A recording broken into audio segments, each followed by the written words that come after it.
मैं भारत सरकार का आभार व्यक्त करना चाहता हूँ, प्रधानमंत्री जी का आभार व्यक्त करना चाहता हूँ।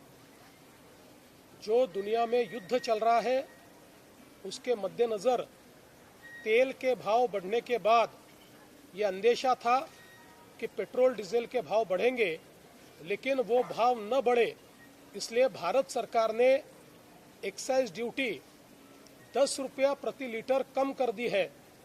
इसके कारण ये जो बढ़ते हुए भाव है इसको एक प्रकार से जो हमारी ऑयल कंपनीज है वो कंपनीज ही उसको सहन करेगी, उसको वहन करेगी और कस्टमर पर उसको पास ऑन नहीं किया जाएगा। इसके कारण हमारे कस्टमर्स को एक बहुत बड़ा एक फ़ायदा हमारे प्रधानमंत्री जी ने दिया है। मैं उनका आभार व्यक्त करता हूं।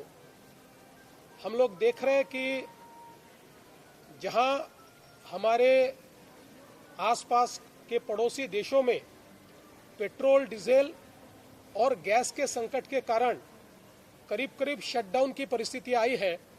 ऑफिसेज भी बंद कर दिए, कई जगह पर इंस्टीट्यूशंस भी बंद हो रही है। ऐसे समय प्रधानमंत्री जी के नेतृत्व में भारत ने जिस प्रकार से इस क्राइसिस का मैनेजमेंट किया है, हमारे यहाँ पेट्रोल डीजल की कमी नहीं है।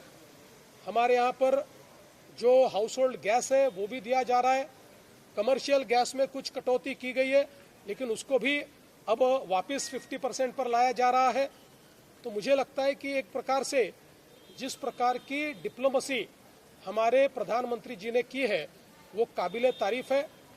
मैं विशेष रूप से नागरिकों को ये आह्वान करना चाहता हूं कि पेट्रोल पंप्स पर वे कतारें न लगाएं, क्योंकि हमारे पास अगले 1 महीने का पेट्रोल डीजल पूरे तरीके से मौजूद है।